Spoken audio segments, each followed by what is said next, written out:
Morning বন্ধুরা, যেখানে কালকে শেষ করেছিলাম সেখান থেকেই শুরু করছি।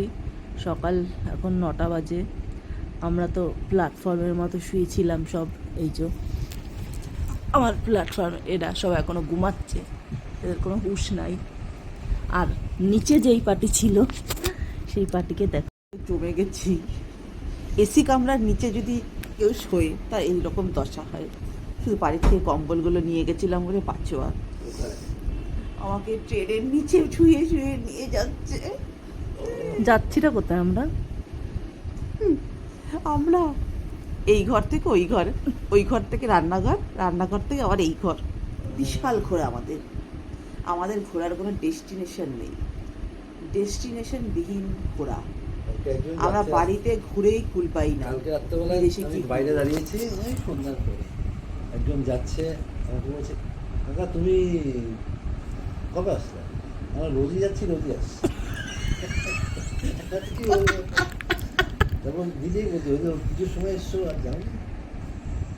আমরা বাবা তা কতবার গেল দেখি না, বলে হ্যাঁ তাই দেখি না। হ্যাঁ, কালকে যেমন আমাকে একজন জিজ্ঞেস করছে, দিদি তুমি ফুল টুল নিতে পাঠাও না কাউকে, আসো না, কী ব্যাপার তুমি কি এখানে থাকছো না? আনছি না, তুই জানিস না আমি তো সুইজারল্যান্ডে থাকছি আজকাল। হ্যাঁ, একটা অফারে ওখানে একটা জব পেয়েছি, ওখানেই থাকছি। দেখছিস না কি চেহারা ভালো হয়ে গেছে আমার। বলছি সত্যি আছি? আমি কখন মিথ্যা কথা বলি বল?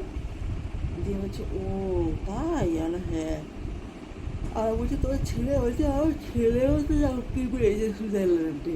বলছে না, একসঙ্গে সুইজারল্যান্ডে চলে যায়। সুইজারল্যান্ডে থাকি বলে না এরকম সবসময় কম্বল গায়ে দিয়ে থাকতে হয়, কারণ সোয়েটার মোয়েটার তো নাই, কম্বল আছে, কম্বল গায়ে দিয়ে থাকি সবসময়। এখন থেকে আমি ঠিক করে নিলাম যে পরে ট্রেনে যেখানে, যদিও আমরা জার্নি করি না, আমাদের কপালে হয় না ঘুরতে যাওয়ার, আমরা বাড়ি সাজিয়ে গুছিয়ে। সেটা আমাদের প্রয়াগরাজ কতটা এরিয়া নিয়ে জানিস? ওইটা 40 কিলোমিটার, বর্গ কিলোমিটার। কত দেখো, মানে লম্বা 40। আমাদের একটা আন্দাজে বলো, এখানকার কোনো একটা জায়গা দেখে আন্দাজে বলো।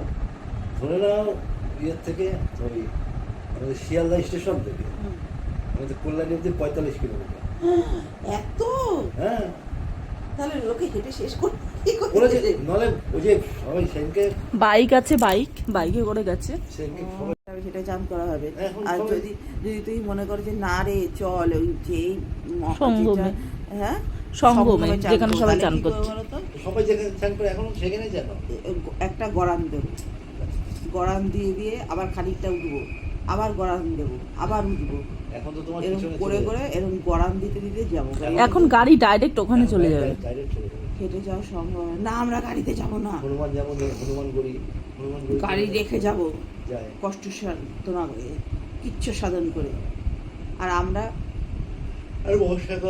আমরা হচ্ছি এমন টাইপের মানুষ যারা প্রোগ্রাম করে এক বছর যেখানে আমরা ঘুরতে যাব, তার পরের বছর ঠিক করে এক্স্যাক্টলি তারা কোথায় যাবে, তার পরের বছর ঠিক করে কত টাকা পয়সা লাগবে, তার পরের বছর ক্যান্সেল হয়ে যায়। তারপরের বছর যখন টাকা পয়সা সব ঠিক হয়ে যায়, কোথায় যাব ঠিক হয়ে যায়, তারপরে সেটা ক্যান্সেল হয়ে যায়। সেই জন্য আজ অবধি পশ্চিমবঙ্গের বাইরে আমি শুধু একবারই পা দিয়েছি পুরীতে, আর একবার পা দিয়েছিলাম চিকিৎসার ক্ষেত্রে চেন্নাইতে। এই আমার এই হচ্ছে আমার বিশাল যাতায়াত। হ্যাঁ, আর এমনি সারাদিন আমি গাড়ি ছুটিয়ে 3টে ডিস্ট্রিক্টের দেখাশোনা করে বেড়াই। নদিয়া, উত্তর 24 পরগনা, মাঝে মাঝে হুগলি চলে যাই। হ্যাঁ, এই পুরো দায়িত্ব আমাকে দিয়ে রেখেছে, এই পুরো দায়িত্ব আমি পালন করি। 3 ডিস্ট্রিক্টের অবজারভেশন করি আমি, অবজারভার, দেখাশোনা করে চলে আসি। সবার উদ্দেশ্যে কিছু বল। সবার উদ্দেশ্যে কি বলবো? দিনটা যেন ভালো যায়, সবার দিন ভালো যাবে আমি বলছি, আমি নিজেও জানি না আমি কে।